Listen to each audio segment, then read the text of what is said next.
In this video, I'm going to be using a stencil, a few paints, some airbrushes, a canvas measuring 200 by 200 mil or roughly 8 by 8 inches to create this Silastic skull artwork. So I'm just going to add in some pre-mixed Trident blue to my color cup. Now what I want to do is I'm going to use this stencil to just sketch out some of my skulls just to get a basic outline. Now you can draw your skulls or you can use any particular stencil or even do a paper cutout. Doesn't matter how you get them on there, we just need a basic skull outline. So just picking the ones that I like, holding the stencil in place and just lightly dusting that blue to capture the outline of the skull. Don't need to be too critical with this.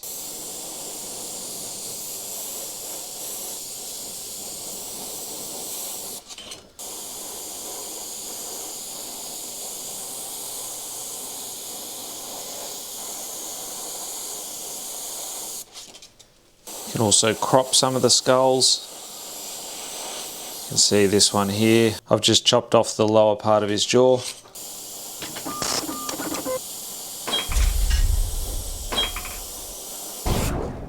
And that'll be enough because I want some gaps in between so that I can create my Silastic skulls, or chewing gum skulls as they're also known. Now using that blue, I'm going to airbrush in all the dark areas, and I'm going to pretend that this is the only tone that I'm going to use.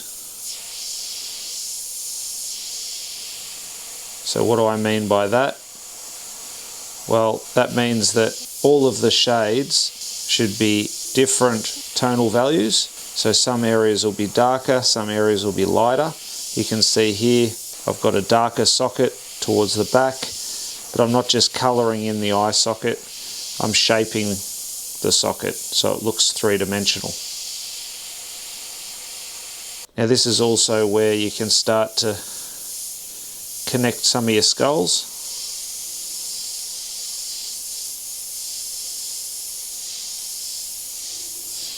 And I do that by creating a bit of a line.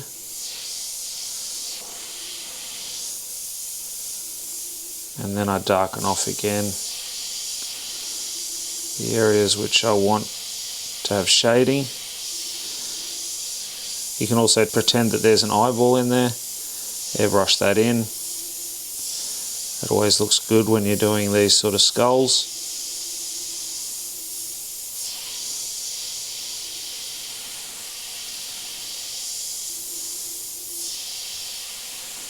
I'm gradually building it up.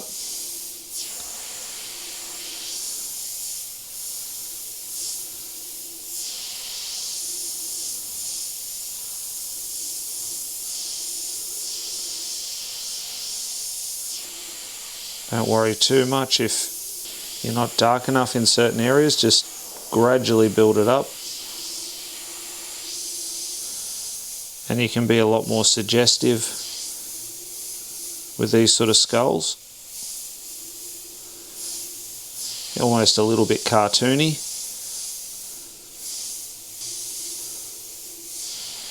And I can also shade back into the background as well. So to fast track your learning, you can definitely check out our online airbrushing course at airbrushasilum.thinkific.com.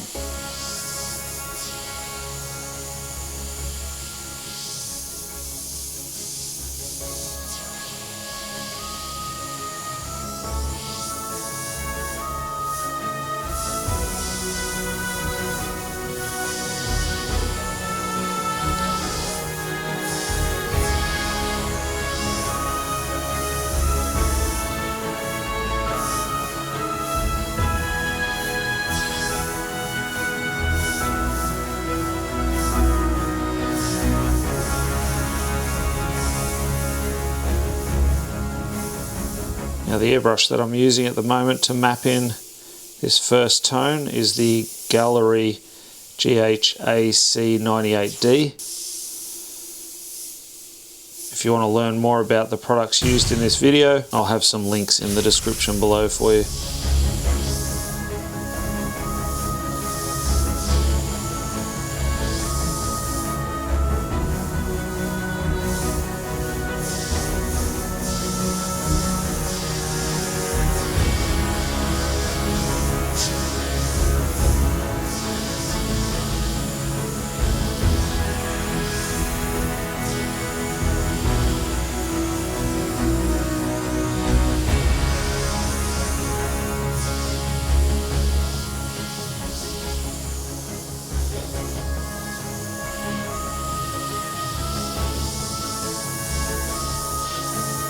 See how I'm adding in all of the detail as I go.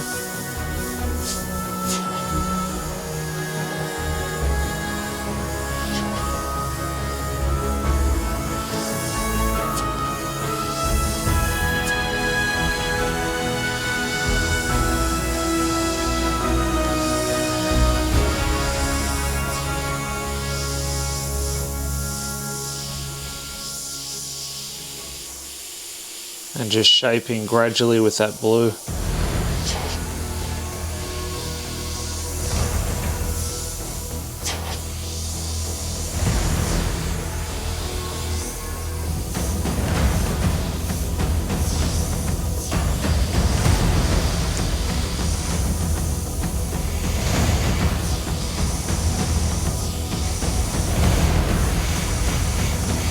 Another eyeball in here.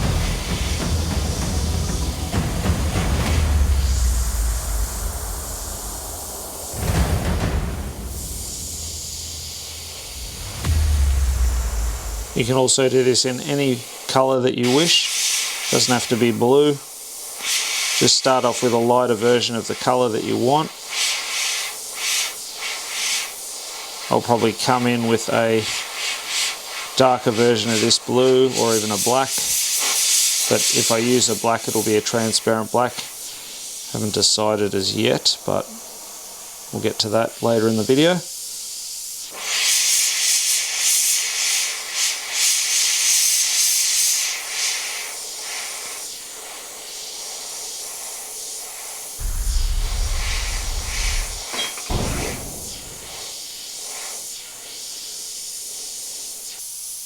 Cool thing about this design is that everything sort of appears as you're painting. At least that's what I find. There's no real right or wrong, so it's a great one if you're just starting out, you want to have a go. You can just play around with it.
You see how I'm just building up layers, different sections of stretchy skin, joining one skull up to another.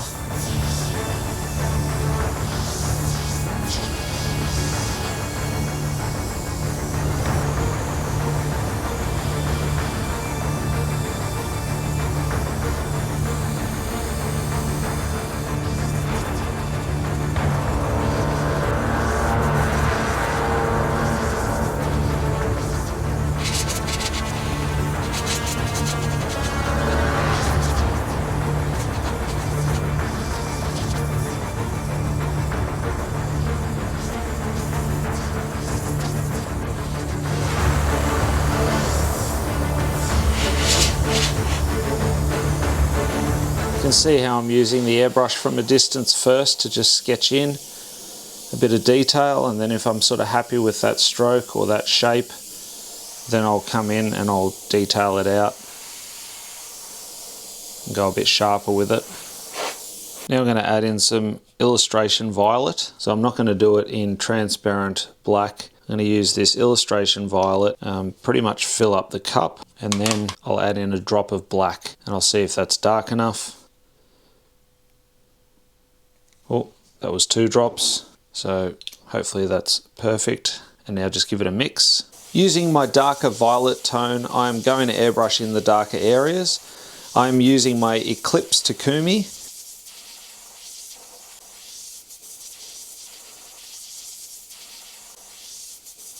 You can see how nicely that purple blends, creating more depth.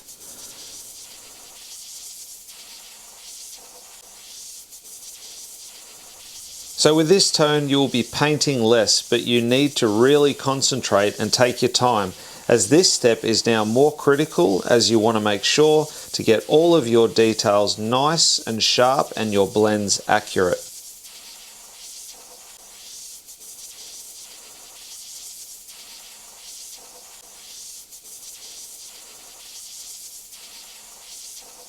You can see how I am working nice and close and then moving back further from the canvas for my shading. I'm also getting really nice sharp edges when I'm up close, as I'm only pulling back a little on my trigger, therefore only allowing a small amount of paint to come out.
So you can see I didn't shut the paint off properly, so I didn't return the trigger to the start position, and that's why I got that little splurt of paint.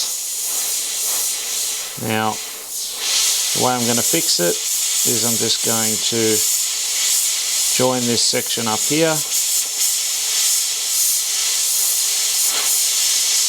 darken that off. I'll bring the bit of the nose over, and then I'll run a bit of shading in here. And you can see how easy it is to get rid of it. So if you make a mistake, as you can see, it does happen. And that was a silly mistake, but I'm kind of glad it happened, so I can show you how to fix it. So don't get disheartened, just keep going.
I think I've got to break up this area a little bit.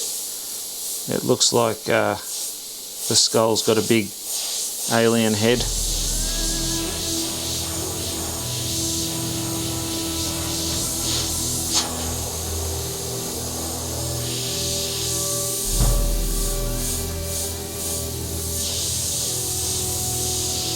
I'll just shade it out.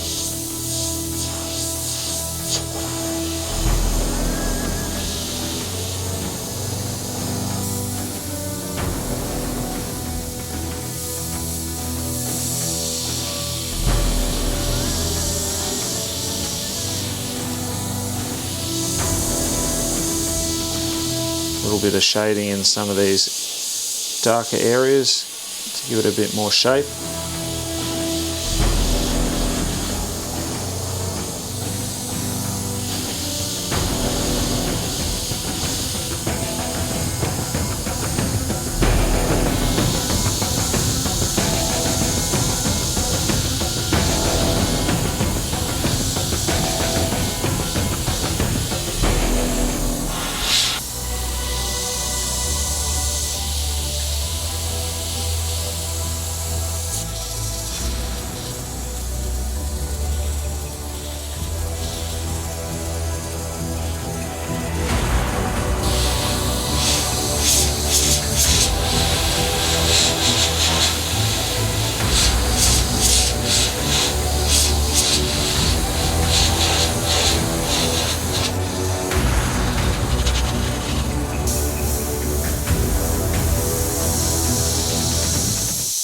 Now we're going to add in some white highlights, starting off with the eyeballs.